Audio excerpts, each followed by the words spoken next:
welcome Aziza, Linda, Nora, and Sarah.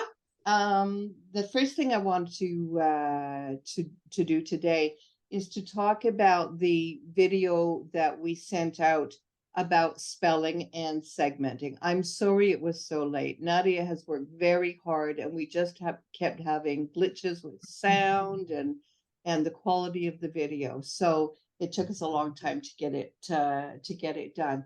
But I was wondering if you had any questions or comments coming out of that. Well, please don't raise your hand, please. Okay, so I had a question, two questions actually. When Nadia was building the word this, Yes. and then she used like the two blue, one red, one blue. Yes. If the student would use just one blue to represent the, that's considered correct? Okay, that was my Yes, it is correct. And Nadia I think that Nadia anticipated that where I go with that when I'm teaching is I start with the segmenting and building activities. And then once I figure that they've got that really well, then I turn it into a spelling activity, right? To make that connection between the phonological work and the phonics work. And she knew that. And that actually came about independently. I had a student that I was working with, and she just all by herself put two together, and she was using Lego. Most kids have Lego, so it's pretty easy to say, go get 4 or 5 reds and go get 4 or 5 blues. And I don't know if it was for a TH or an SH or whatever it was, but she thought, well, I need 2 letters to make that sound. And that's when I realized how easy it was to go from the segmenting to the spelling. But when you do it, you really have to teach the segmenting first. And really, they do need to appreciate the difference between vowel sounds and consonant sounds. And that's a bit more challenging to teach some kids than others. And a lot of that comes down to what is the classroom like? What is their classroom experience? What was their early experience? Some teachers teach it and some don't. So you could have a child coming in grade 4 or something and not know those words or not even be thinking in terms of sounds. One of the challenges is that they often want to give you the letter. And so you have to, that's the name, what's the sound, right? But yeah.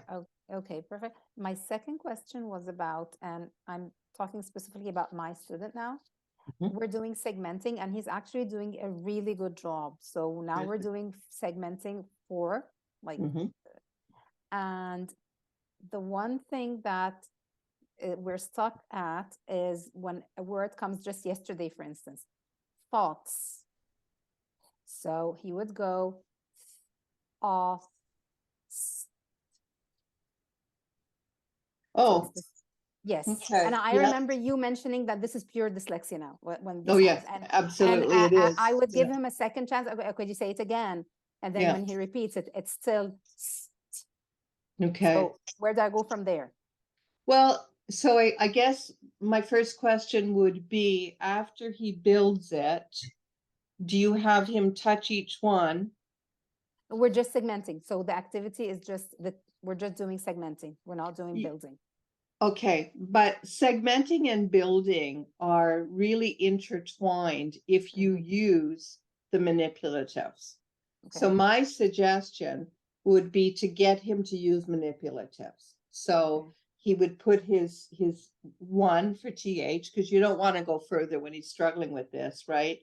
And then so he would put a blue and a red, and then he would put his his blue for S and his blue for T, right? Or pardon me. And so then you could say to him what I said in the video, please touch each one, like separate them so that it's visual for them. Okay, and touch each one and tell me what the sound is. So he would say, presumably. And then you could say, okay, listen, Thost. Can you say that? And let him say it. They're just really the inverse of one another, right? So he says thost, okay? And then you say, but I said thoughts. Hear it? I stopped at the end of the root word. And so I gave him, it's scaffolding. So even if he gets it right, you can't mark him right at this point, right? He wasn't able to do it independently. But yeah, so if you do that, listen, thost, but I said thoughts. Can you see, what you might need to change? And if he can't do it, then I would take out my whiteboard at that time. Okay. And I wouldn't worry about the spelling of this word. You can get into a lot of trouble with OUGH, right? But I would be clear. I said, I'm going to show you this. Please remember, I'm not showing you the spelling. I'm showing you the sounds. So, write your TH dash, write your O dash, write the S, write his error, dash T, and then say, can you read that? Thost. Okay. And so, okay, watch that. And while I say the word, thoughts, and just that micro stop at the end of the root word. Okay. And if he doesn't get it then you might need to have a discussion about root words. Okay. Right. And endings. But that's where I would try first. Okay. Okay, because like this word, and I think there was like in a list before something else with the TS, that's where he gets stuck. Other than that, all the rest, he's really doing really well with that. Okay. So maybe I would just stop at this point and do this explanation and then. Yeah. And what you can do is you could just make up on the spot 5 or 6 words that end in ST. Okay. The spelling doesn't matter because you're working with sounds, right? It could be fast. It could be cost. You know what I mean? And you could say, let's build the sounds for this word. Okay. Okay. I would try that. Okay. And then, yeah, just turn your phonemic work into a teaching as opposed to assessing piece at that point. But I do find that the manipulatives really, really help the kids. Okay. Sure. Other questions? Hi, Julia. How are you? We're just talking about the video, the segmenting and spelling video. Any other questions or comments about segmenting or spelling? No? Perfectly I just clear? want to say my student is using the snowman now as a treat. As a treat. So if he's doing something, can we do the snowman now? Yeah. He really loves it. Yeah, very good. So that's another place that you could work on things like that, right? So words that are cats versus cast, right? So that he sees it and hears it. Yeah.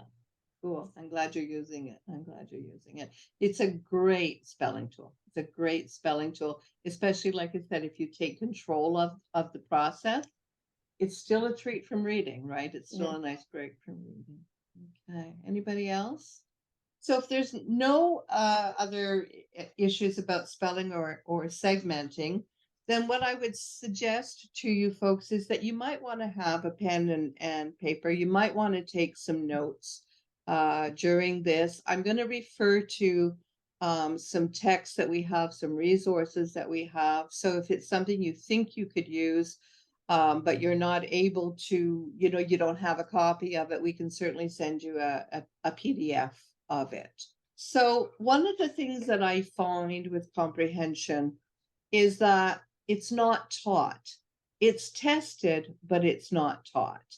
So it's like you put fractions in front of a child and you assume because they can recognize the 1 and the 4, and they can recognize the multiplication sign and the 2 and the 3, a quarter times 2/3, that because they recognize those numbers, that they can do the math. And that's very often the approach that we take to working in comprehension. Because the students can read the words, then they must know how to understand a text. But written language and spoken language, they're very, very different. There's a lot of codification that happens in written language. There's capital letters, there's punctuation, there's certain kinds of phrasing that happen. And we are much more strict in terms of the way we work in written language than we are in spoken language. I can do the just a second while I check my phone. When I'm talking to you, I certainly can't do that in a written text. And so think of written language almost as a dialect of spoken language with we use slightly formal language very often, so we have different protocols. So the important thing is to teach comprehension before we assess it. And so to teach it means to explain to children how to understand a text, Now, one of the texts that we use very frequently is Canadian Daily Reading Comprehension. So is anybody using this? You will have to answer. I can't see you at this point. Yeah. I did Okay. use it with a previous student, but he's not there anymore. Okay. I'm So using this, it. you're using it, all righty. So this is coming out of a grade 2 text. And, one of the things that's different in this grade 2 text, for instance, is the size of the font, the amount of text in each section. But there are sections in a written text. This is a nonfiction text. There are sections. So you begin with the title and you identify it as the title. And then you identify that these sections are written they're written in a bold font, and use those words and tell them that that's called a bold font. And it's written that way in order to make them pay attention to it. And so if I were teaching this, I would say, what's the title of this? Dragonflies. And then I would say, how many sections are there? And sometimes they know, and sometimes they don't. And you have to go in and say, well, look at every one of these is a different section. Okay. And so that's the first thing that I would do. And then I would say, let's look and see what else is on the page. Stuff that's easy for you isn't always easy for our students. So for here, there's what we call in more advanced text, there's a figure on the page, and this figure happens to be a diagram, right?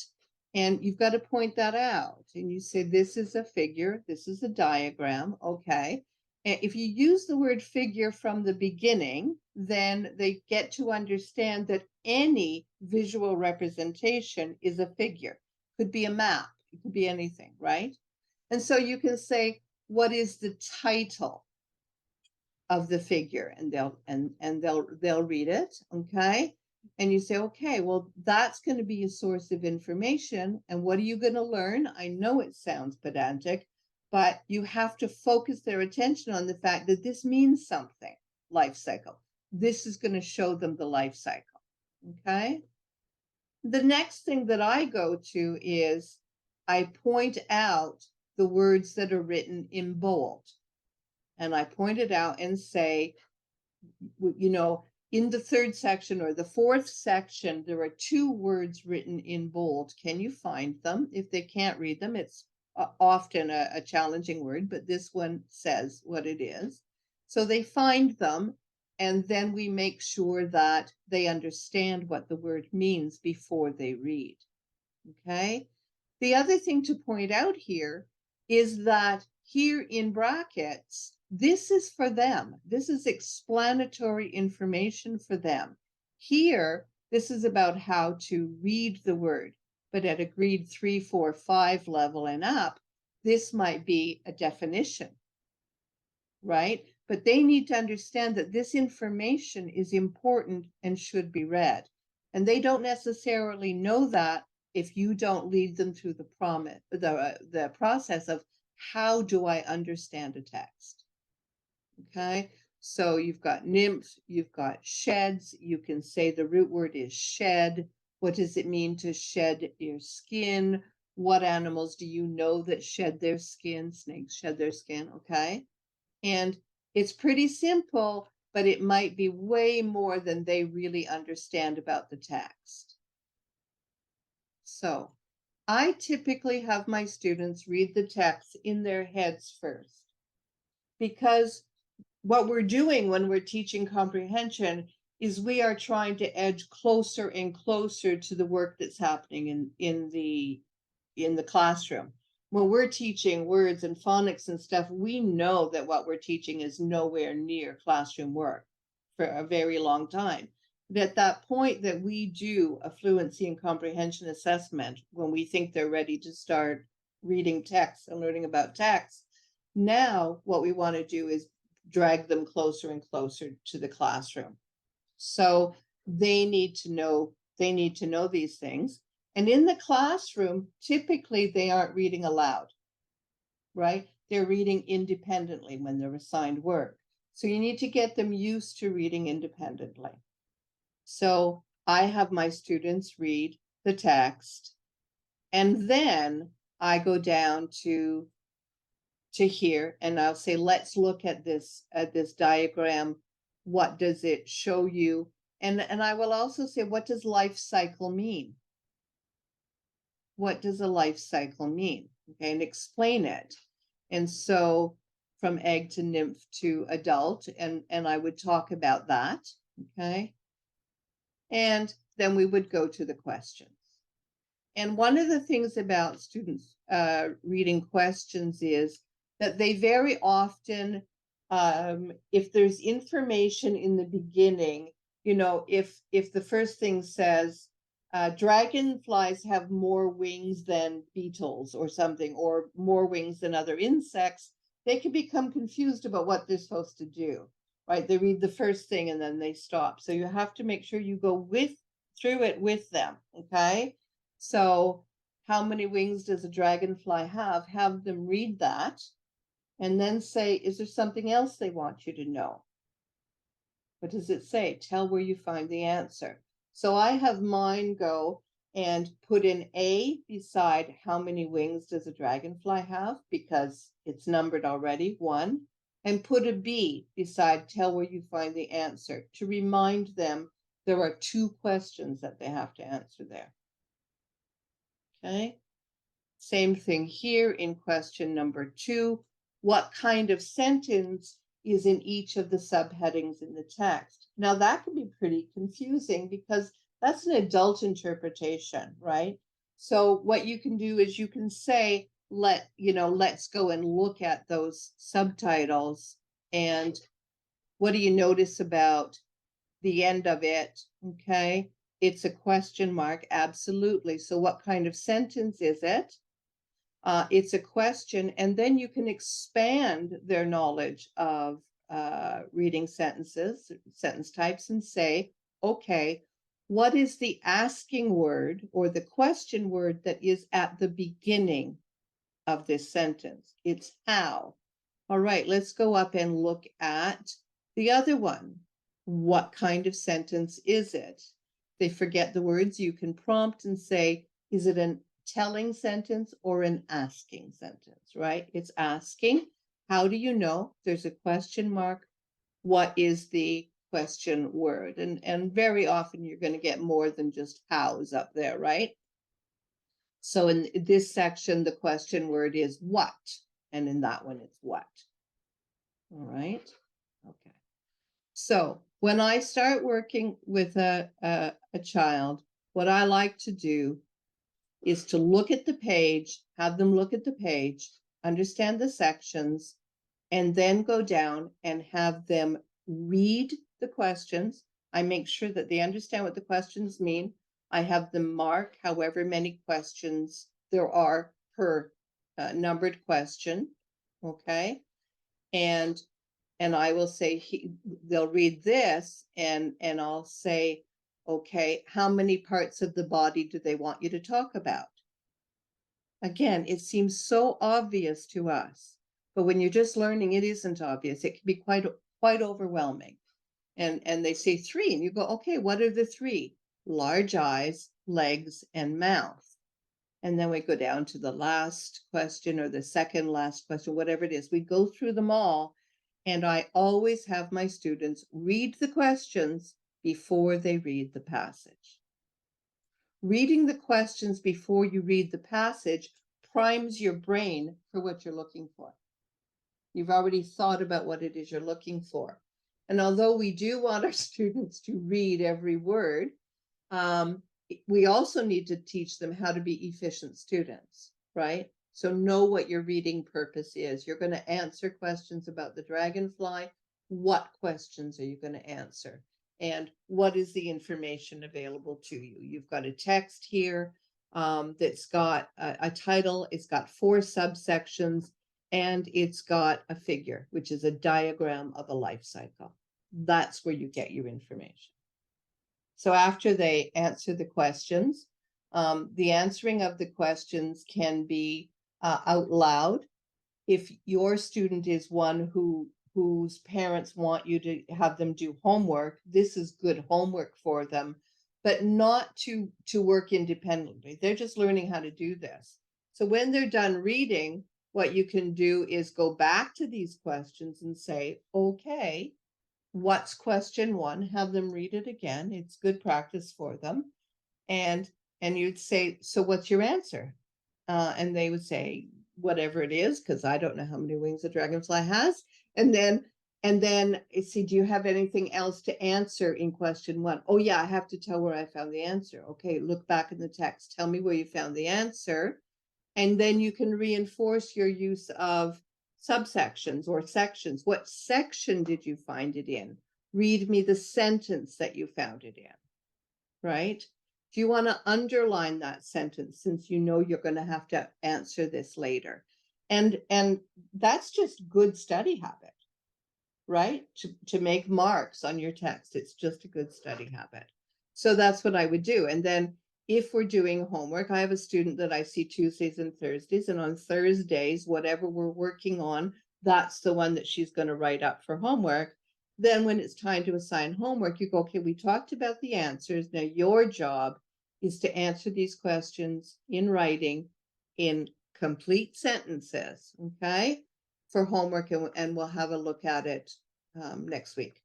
Do you have them read it in their heads, then read the questions out loud, and then read the story out loud? Oh, no. I go through it and I do an overview of what do you find on the page, sections, Right. subsections, diagrams, okay? Making Right. sure they understand the words, that they understand things like, say it like this, nymph, that information is for them. Then we go through the questions so Okay. that they know what they're reading for. Then they go and read it aloud. Okay, great. Thanks. Okay. And would it be the same with older students? I'm going to show you an older one. Okay. Okay. Is everybody good with that one? Okay. So this is one that I was working on with a student who's in grade 6, but we're working on a grade 4 text. This is still CDRC. I'm just going to make this smaller so that we can see more of it at one time. It isn't important that you be able to read it, but see it. So again, we have a title and we have 2 subtitles, properties of minerals and hardness. We also have 2 figures, both of which are charts. Okay, there's a lot going on here. So, you're going to look at your subtitles, properties of minerals, and have to understand that. And the properties of something that can be a really tough concept, and even the characteristics of something, because a child might think of the characteristics as having to be about people, a character. But you go in, and when you're here going through and saying, they look at how many titles they have, and you say, okay, well, in the main section, in the first section, how many words or expressions are written in bold, and all you're doing is making them pay attention to those words. And as they tell you, have them read the words, make sure that they can read them, because if they read this as minerals, for instance, then maybe they know the word minerals, but it doesn't make sense to them if they read it wrong. So make sure that they can read it properly, minerals. If they struggle with it, have them repeat it a couple of times. And then find out, do they know what a mineral is? It's hard to think about rocks and to learn about rocks if you don't know what a mineral is. So folks, if you don't know what a mineral is, you should find that out, right? And then there's the substance, okay? And then these ones are pretty easy, gold, copper, and quartz. But you need to make sure they understand these words. Now, in the section on properties of minerals, so we've got these two words. So one of the things to show them here is people who study minerals use properties, and teach them that this doesn't mean that they use either properties or characteristics, that the author has added or characteristics as a way of defining properties. And that's information. This is meaning in context. This is what you're doing here, okay? So you point that out to them, that that's to help them understand what properties mean. And then something else that you can show them here is that not only are there 3 words written in bold, luster, hardness, and transparency, but that you've got dots there indicating 4 properties. Some properties they use are, and then there are 4 properties. Color isn't in bold because there's an assumption, I guess, that they all know what color is. But look at here. Again, the same thing as above with properties and characteristics. They tell you luster as a reader, and then they tell you what it means. This isn't an option. This is an explanation. Transparency, or how much light shines through. So explain that to them. And please remember that explaining it to them once isn't going to cover it. You're going to have to do this over and over and over until they can do this all by themselves. So then other words that you need to check for. And then you have to look at the the charts. So you say, the chart that's closest to the top, if you can't read that first word, because names are notoriously difficult to read, they don't follow rules because we borrow names from all over the world. Mohs hardness scale. Okay. And then you look at, you can help them read these. It isn't important that they can necessarily read these. What's going to become important is that they learn to use this chart to test for hardness, to understand hardness.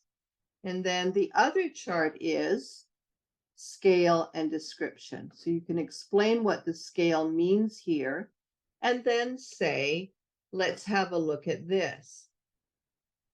Which scale means a harder substance?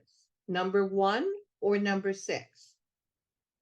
And so then they have to read that and make a decision. And so what you've done there very kind of subtly is you've suggested to them that the scale is about hardness without coming right out and saying that and going through each and every one. It is going to be important for you to say that you will need to use these charts when you're reading. And sometimes you might have to use them together. The text will let you know. All right. And then you go down, and there you've got your questions. Number 1 is simple. Number 2 has an A and a B. What is the reason? Explain your answer. Number 3 is a 1-part. Number 4 is a 2-part. How could you measure the transparency of something? A, B, name one thing that is very, very transparent. And then this one is it's longer. There's a lot more going on here because they're older readers. So again, you go through what are they seeing on the page? Where do they get their information from? Are you relatively certain that they can read, pronounce properly the words in bold? Do they know what they mean? What are they reading for? And then you set them on the task and they read. And during that time, you could be doing anything. You can be in Google Sheets, you could be writing up your next meeting plan. It doesn't matter because they're going to be reading silently and you don't need to stare at them. You might as well use the time. So after they've done that, you talk about your answers. And then, like I said, if they're a student who gets homework, then you can assign that as homework. And if not, then you can do one of two things. After I've done that much work with a student, I only assign homework on the lesson closest to the weekend, so they have enough time to work on it. If we had started this on a Tuesday, then we would do all of that looking at what's on the page, what are the questions, what are you reading for, go ahead and read it, and we would talk about those questions. And then we would put it aside. I'd do phonological work, I'd do phonics work, whatever I still had time for. And on Thursday, when I had my next meeting with her, I would say, okay, I'd like you to reread that, please. Okay, she rereads it. And now remember, we've talked about these questions. So I'd say, okay, now what you're going to do today is you're going to answer these later. Let's just review. You're going to answer them for homework, but you need to reread this. And when I have them do the second rereading, then I also get them to read it out loud, because when they read it out loud to me, I get a very strong sense of how well are they understanding it. Okay. And then the rest of the work goes for homework. So if I'm scheduling this and planning for my meeting, then this is the last thing we're going to do in the meeting. We're going to do our phonics and our phonological work because I'm sending her off for homework. So it's good. She rereads it silently. She reads it to me. We clarify anything she doesn't understand, and then off she goes. So quick question, Diane. Please. So if there is no homework to go with them, that means they're going to be answering the questions in the lesson, written. That's right. Absolutely. Okay, yeah. So once again, you can be working on whatever you need to be working on. There's no reason to stare at them. Okay. And sorry, I missed the part when you were saying, like, do they read it twice to you? So one silently and one out loud, or it's always the silent one, and then it's up to you to decide whether you want them to read it again out loud or not. My students always read them out loud, but it just depends on where I am with it. Like on the Tuesday, let's say the first time of the week that we do it, it's a lot of time that's taken up, previewing the page, previewing the question, and then the student reads the story, and then we talk about the answers. The reason I want to talk about the answers before I have her read it out loud is, how well is your student reading out loud? Is your student really doing the reading or not doing the reading? Is she daydreaming? Is she drawing or something while you think she's going to be reading? So you can get a sense of whether or not she's actually doing the work, right? And then reading it out loud, it's a good measure of fluency and comprehension. But I want to hear what her answer is to those questions. Again, simulating what would happen in a classroom where she would have to read something and then answer independently, right? And so for us, this isn't about getting the work on the page and giving her a score. It's about teaching her how to do this and then checking to make sure she has done it and she doesn't, and that she understands. And you may find when she answers the questions, you're like, wow, how did you come up with that? So you just say, hey, well, okay, that's interesting. Why do you think that? Where do you see that in the text, right? And you might have to go in and explain anything. It might be punctuation. It might be that she doesn't remember what a word means or got two words confused. Let me go to the next text that I want to talk about. Is anybody here using Reading Detective? I am, for one student. Are you? Yeah, for one student. Okay. I'll make this pretty brief because I really like Reading Detective. And the thing that I really like about it is that children often don't know how to understand text outside their own experience.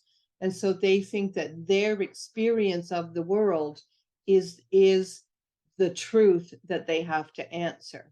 So let me think of something. So let's say one of the texts in the early reading detective is about a dog who's got a bone in his mouth, and I don't know, he's walking over a bridge or he's looking over a pond and he sees his reflection, not knowing it's his reflection. Then he barks at the other dog and of course drops the bone, and so whatever. But you might have a child who says to you, well, a dog wouldn't notice its reflection, you know, in the pond or something. So their perception of the way the world works, and it can be quite a task to make them understand that, you know, yeah, maybe that's what you've noticed. But the only thing we can talk about right now is in the story. We have to take our information from in the story. And that's very, very tough. The younger they are, the tougher that can be. Okay. So it is, so the reason I like this text, the reading detective, it's American. So we've got American spelling, and we've got you know, American holidays and American politics and things like that. And that's problematic for some teachers. But I like it for this reason. So in the reading detective, I'm just going to see. So here you go. I know this so well that I didn't even notice that I wasn't showing you something. Every paragraph in a story is identified by a capital letter, A, B, C, D, E, F, G, no matter how many paragraphs there are. And every sentence is identified by a number in order. So if there are 53 sentences in this text, the first sentence will have a superscript 1, and the next sentence will have a superscript 2 and a superscript 3. The purpose is to teach the children to go back to the text and to learn how to substantiate what they're reading, and their what they're reading, their assessment of what they're reading. So here's an example here that you can see. Number 1, trees were blown down. Streets were flooded. Number 3, whole houses were lifted in the air. Okay. So if the question were, what were the effects of the storm?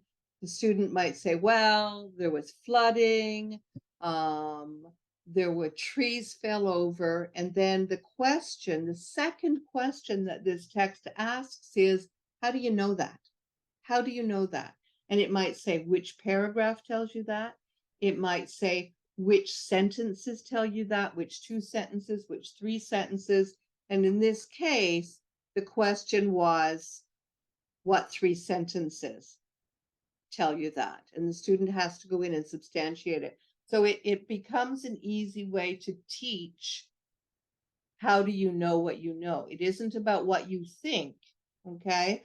About whether, I don't know, teachers should have flowers on their sweaters. It's got nothing to do with it. It's got to do with what happens in the story where the teacher has a flower on his sweater, okay? So the issue with the reading detective is that it is way too advanced for most of our readers. And that's why we went to, among other reasons, the Canadian Daily Reading Detective. The thing is that you can do that easily with any text that you're asking the student to read. You can always say, how do you know that? What section did you read that in? Read me the sentence you found it in. And a text could be quite overwhelming. So you can even say, I think you found that in the second section. Can you read me the sentence? And again, that just forces them to go back in and find it, but it also begins to develop habits that they're going to need in grade 7, 8, and above, where they have to go back when they're starting to look at literature, and they have to go back and they have to get into that text and understand the text as a creation. So, Julia, I'm not, we seldom pass this out anymore. But so what I will point out to you, if you've not seen it, is that the reading detective has a lot of information for teachers. And so if what you're working on with your student is, for instance, inferencing, and if you've noticed in whatever it is you're reading, even if it's curriculum material, that they have trouble making inferences, this book has inferences in it, and you can go find the passages that are about inferencing. Okay, so let's talk about that for a minute. It isn't enough to say, how do you figure that out, or what do you think the answer is? You have to teach what an inference is. What does it mean to make an inference, even if you don't use that language? You have to teach, how do I figure that out? So for instance, an example would be if the text says the paper was the color of newly fallen snow. And your question is, what color was the paper? What actual color is the paper? And the child says white. Now, they might know that, but they might not know how they know that. Okay, so wow, that's really good. You figured that out. How did you know that? And then they have to find that and refer to that to make an inference. So even if we go back to the story about the dog, and I don't think this is what happens, but the child has to come to the conclusion that the dog opened his mouth when he barked, or else he wouldn't have dropped the bone, right? So the child reads that he barked at the other dog, and he lost the bone. The bone fell, and so you say, okay, well, how did barking at the other dog make the bone fall? You actually have to lead them to push those ideas open and to get to those details. And it's pretty simple to come up with things like that. But if your students are struggling with inferencing, where is it? Not that one. Hang on. I went in and found some material that we have on inferencing because I thought that it might be useful to some of you, that you might want to. There you go. That's figurative language. Sorry, I just did that last minute because I thought, oh, if you've got little ones and you're trying to teach inferencing, you might want to know this. Okay, so here we go. Drawing conclusions in inferencing are very, very much alike. So here we've got drawing conclusions. Where is Holly? Anyway, we have materials for the grade 2 to 3 level and the grade 4 to 8 level that are about using context clues and inferencing. So if you need those materials, this is one of the reasons that I thought you should have a piece of paper. If you need them, let us know. Just send an email to Kathleen or Nadia and say, I need this material. Can you send me this material? And the thing about it is that you can pull it out anytime. If you're reading a story with a child and the child doesn't understand inferencing or comparing and contrasting, whatever it is, you take that teachable moment. You put aside whatever it was you're working on. You stop worrying about that right now. You say, oh, I need to teach you about this. Let's do these activities and learn about this. And the next time you come back to another lesson, do a couple of things to make sure that they understand it in your review. Give them a couple of more examples in your review. And then you can go back to the text that you were working on originally, the one that sent you off to teach something else, right? What is the name of this one?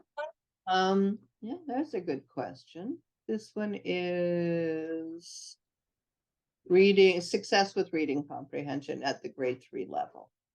Okay. Now it's not the only one, but yeah. And then there are other things, and they're short. Some of these texts are really short. Like this one is about comparing and contrasting. Okay, it's not a long text at all because the point isn't the text. The point is, how do they begin to understand how to do this kind of cognitive work? What does it mean to compare and contrast, right? What does it mean? So compare and contrast is similarities and differences. So small texts that allow the teachable moment to come up. And if you've got an older child who can't do it, you can still use these texts. It doesn't matter because you know that they're going to be able to read them. And then you get to what are you really after here? And that is the skill, whether it's making predictions, comparing, and whatever that is, right? And you just use these as you need to teach the comprehending skill.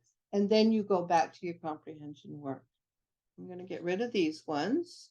This one also is another text. It might be another scholastic text. Yep, context clues and figurative language. This is for grades 4 to 8. Again, you always have to measure this by, it's for grades 4 to 8, but there's an assumption here that children can read at this level. So you might have to assist with the reading if you were reading this, if you're using this with a student, and it is divided into the sections. So number one, how to use this book. How to teach about context clues. You should be reading those. You should understand how to do it, right?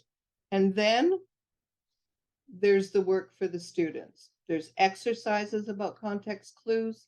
There's exercises about figurative language. And then there's a way for you to assess, do they really have it? Do they really have it? Okay.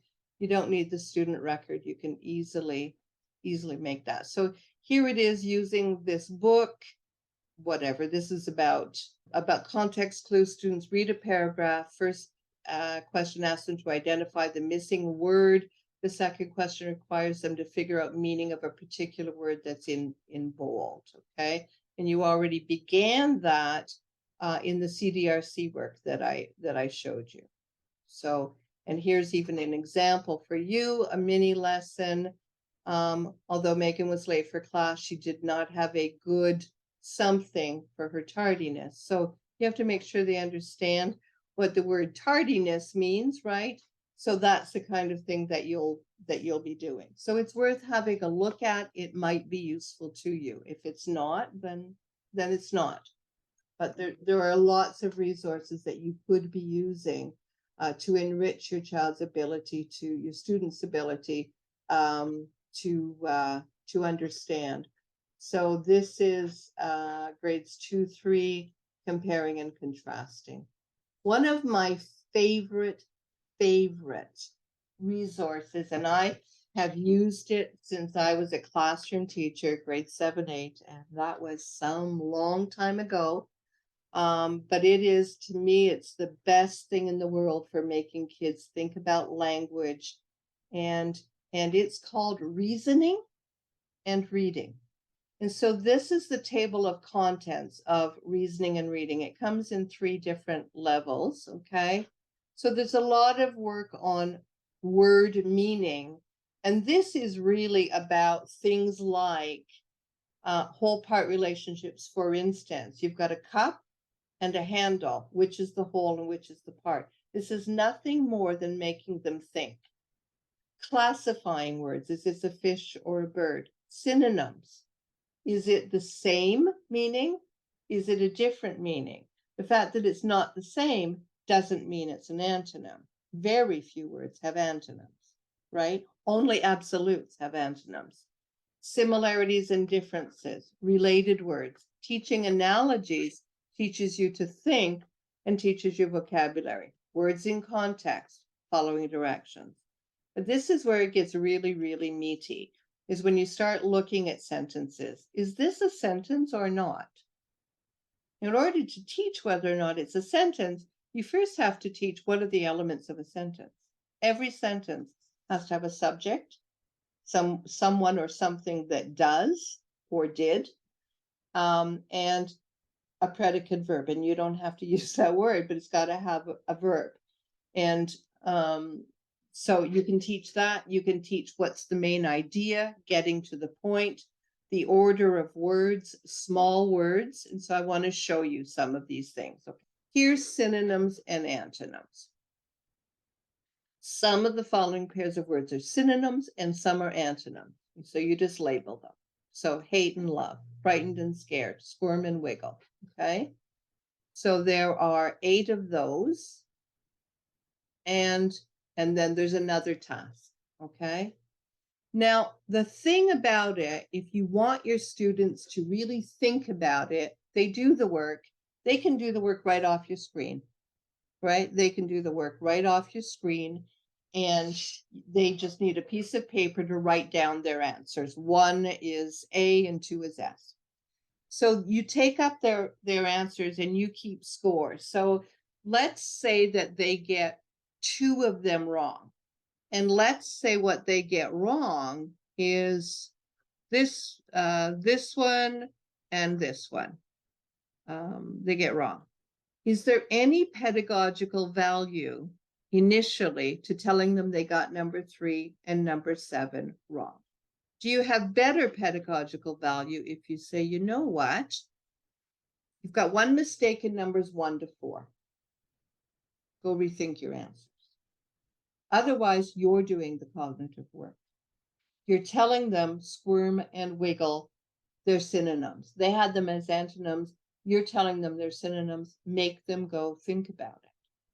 And then you say, you've got one mistake in numbers 5 to 8.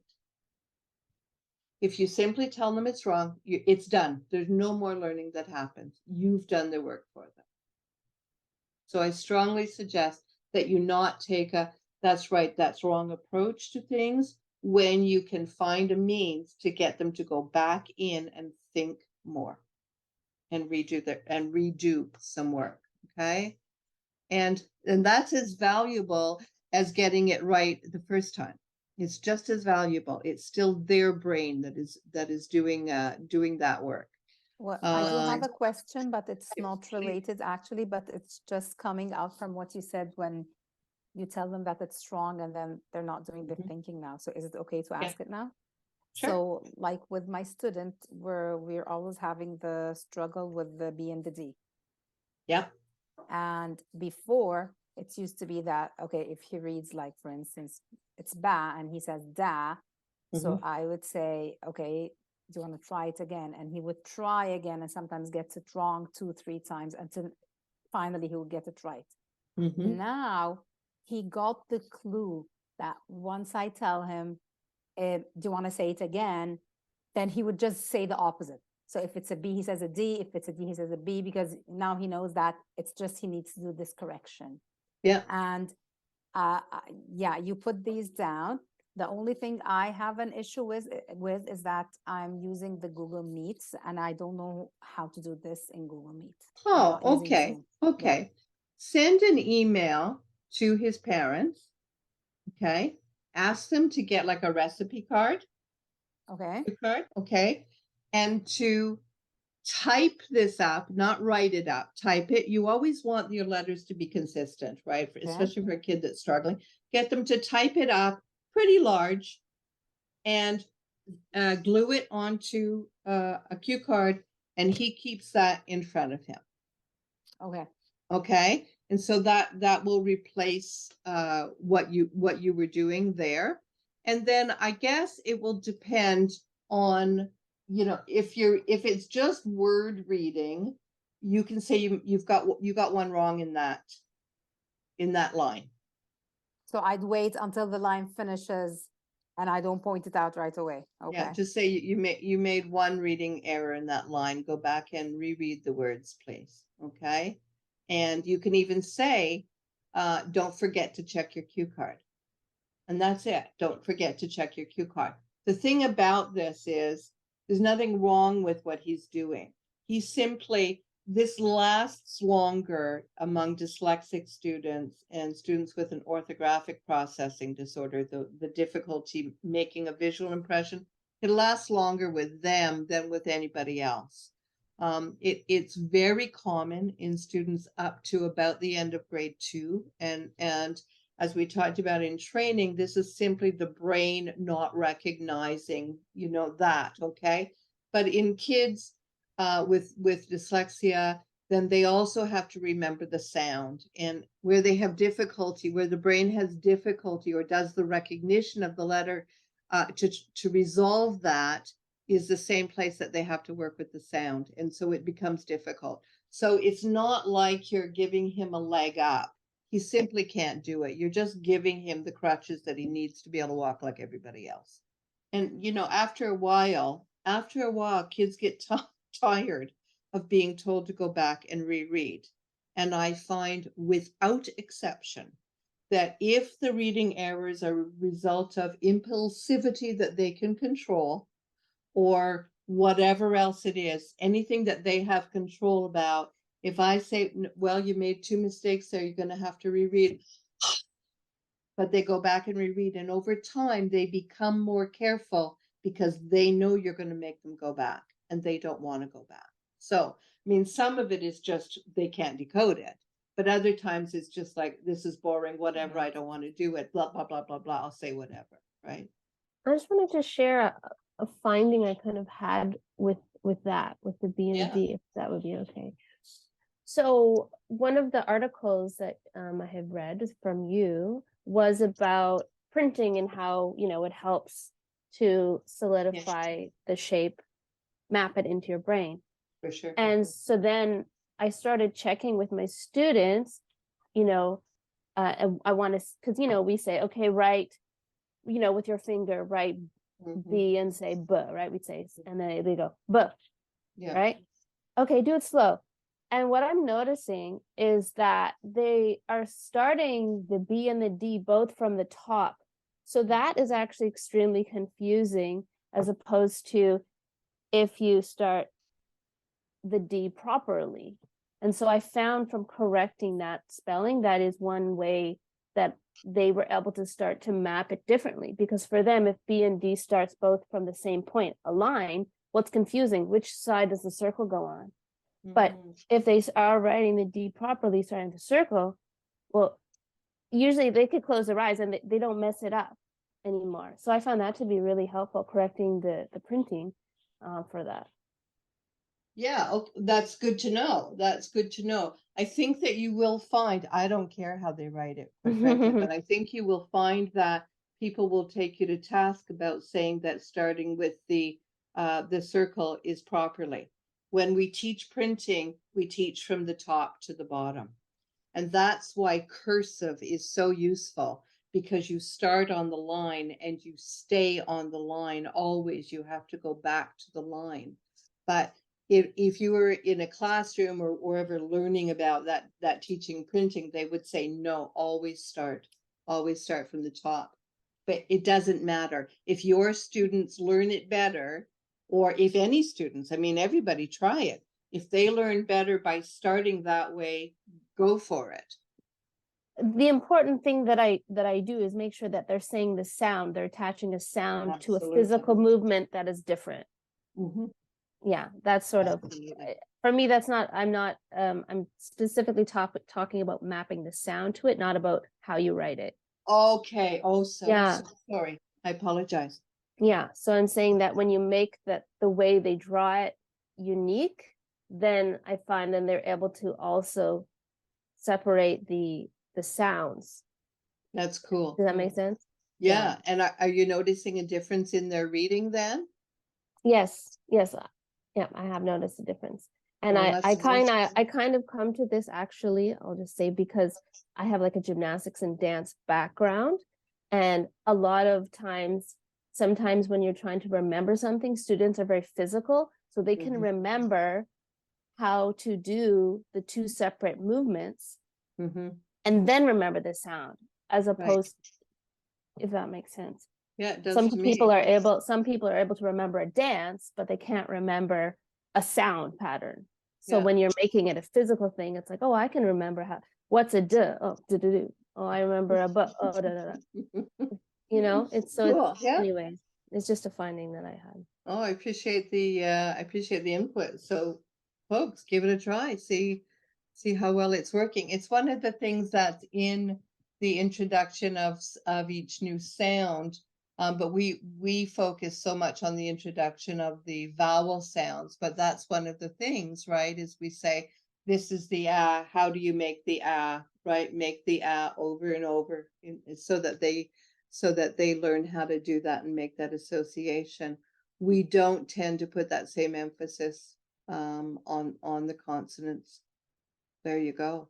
I guess I better fold that into the curriculum and the training, right? Thank you, Julia. All righty. Okay, so this is one thing in the reading and reasoning, which is wonderful and useful. Another thing that I wanted to show you about is again, it's in reasoning and reading, and I'm only doing this to give you a sense of how well organized this is and the kinds of activities that are so useful. So one of the things that children have trouble doing is understanding what is the main idea of what they're reading. And so this is a passage that you read, a very short sentence or two that you read, and then they have to decide which one is the main idea. And that might mean that you have to go and find things like, who are we talking about? Because the main idea is often going to be attached to who we're talking about and what that person or group is doing. Okay, so those are some of the activities there. I love this one as well. Children learning to use words, and this is really comprehension. So this is about what do words mean in sentences. So for instance, in number 1, A is she walked to school without Michael. This is just the example. In B, she walked to school beside Michael. And then the question is, which sentence tells you that she and Michael went together? So they aren't always that easy, and you might be surprised how many mistakes students make because they really don't read carefully. Things like before and after, when and if. So again, these are very good comprehension activities. Another example of work here is same or different meaning. Again, this is comprehension. Add the milk until the sauce is thick. Add the milk if the sauce is thick. Do they have the same meaning or a different meaning? Since she insults me, I leave the room. Before she insults me, I leave the room. They aren't the same thing.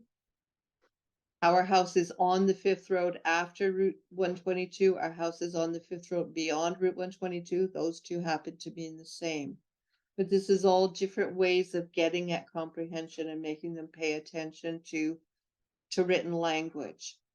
Now, the last thing I want to show you in this text is that early in the book, and so what I'm suggesting is that no resource is perfect. Nothing is perfect.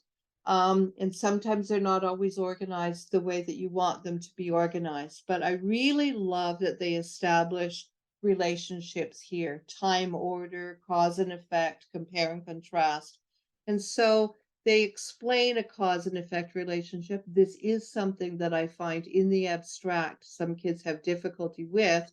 So you can do a lot of talking about cause and effect. And then there are a lot of sentences. Which is the cause? Since he took the medicine, Ezra's sore throat went away. The cause is taking the medicine. And then after a while, then you have to decide, is this in fact, don't make assumptions, is this in fact a cause-effect relationship? So number 8, after Sam caught the fish, his canoe tipped over. That's not cause and effect, right? They happen to be happening in the same sentence, but it's not cause and effect. And so readers, lots of readers will make an assumption that because they're together, that they are cause and effect. So this happens, we do the cause and effect, you do the time order, you do the compare and contrast, whatever it is. And at different points within this text, what they'll do is they'll start putting them together. Is this cause and effect or time order? Is this time and or whatever it is, okay? Later on in this text, you have cause and effect in paragraphs.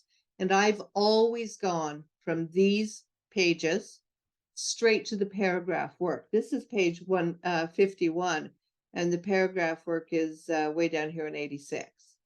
Okay, but we go back to the cause and effect, and now you've got a whole paragraph that they have to look at and deal with that. And the reading really isn't that difficult for lots of kids, and you can certainly, you know, support the reading where you need to. What was the cause of the broken equipment? What was the effect? So these resources, I guess all I'm saying is these resources are valuable. It's not necessarily that you ought to open the first page and go from there. Look and see, what is your student struggling with? What are you noticing that they could use some practice with, and cherry pick this. And do that, I think, with most resources that you come across. Cherry pick. What do I need out of this? Maybe you need something out of reasoning and reading on Tuesday, and maybe Thursday you need to go and look at figurative language.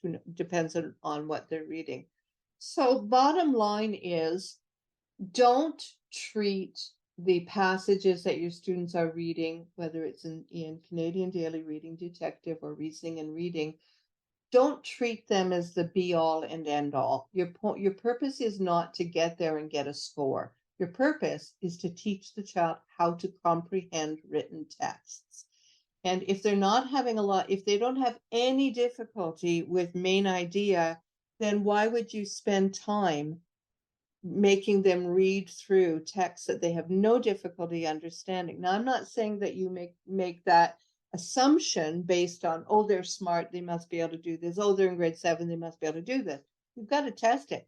But if it's so easy for them, then move on to something that you know they need to work on. Move on to the inferencing, move on to the summarizing, or whatever it is. Okay? And don't forget that most of these texts contain information that is useful to you as a teacher. Maybe you don't have experience. Maybe you're not an English teacher by training, you know what I mean, or a language teacher by training. And maybe you're learning along with your students some of this stuff. Take the time and go in and have a look. If your student is reading a passage from CDRC and answering questions, you've got time to open a resource and have a look at it and see, where can I go next, right? What could I use next? The last thing that I want to show you is this, and this is something that I have used it for years, and this is how to write a paragraph. So what is a paragraph? We talk about unity, topic sentence, concluding sentence, coherence, and all of that. And then it will have work on all of this. So there'll be work on a topic sentence. So it'll be, for instance, they will give a paragraph and then a choice of sentences. Which one of these would be the topic sentence for this paragraph? Which one of these would be a concluding sentence for this paragraph? Or it might give you supporting details. It might say, James was tired of all of the fighting in hockey and he stopped going to games. So maybe that's your topic sentence. So they give you that, and then they'll give you a whole bunch of potential details. And the student's job is to see which ones go with that topic sentence. And then you're starting to talk about coherence in a paragraph.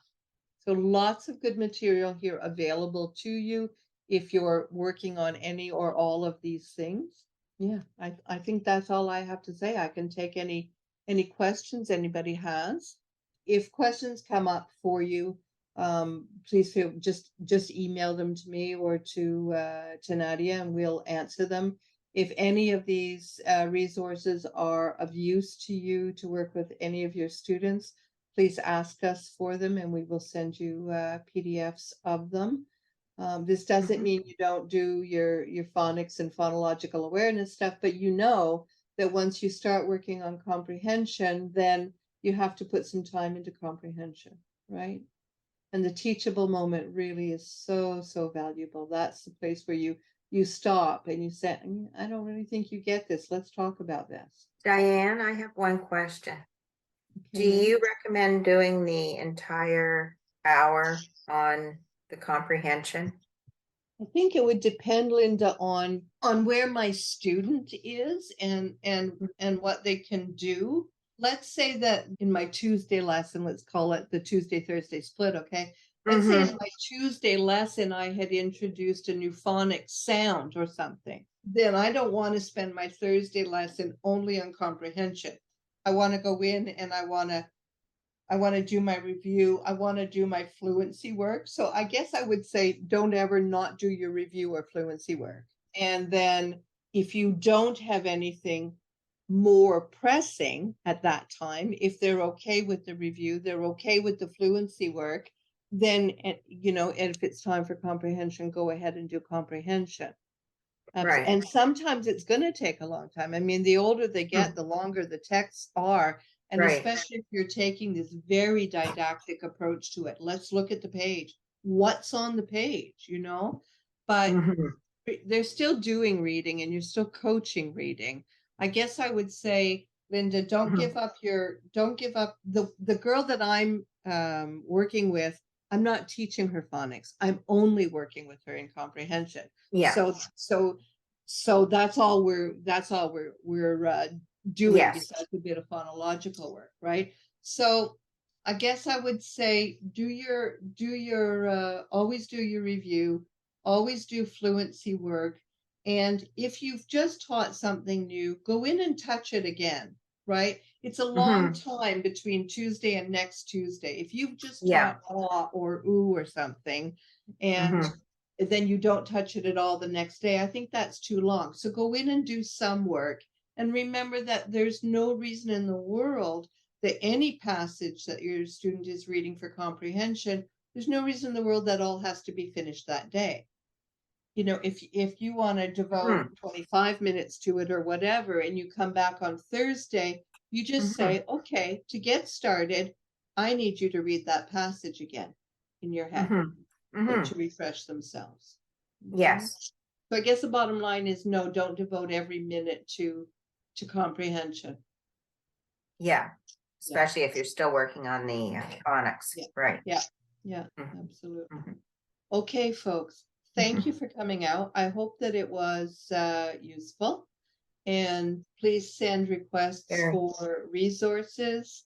If you haven't sent an email identifying any errors I might have made, these are teaching errors, not difference from what you would do, but things that I told you not to do in training, and then I just did them. So go in, because there are a couple. I noticed them when I was reviewing it. So do go in and see if you want to see them and earn a chance at a gift certificate. And other than that, just email any questions you have about this. Please, it's the 9th of November. We have been online for an hour and 20 minutes, which is 80 minutes on your timesheet, please.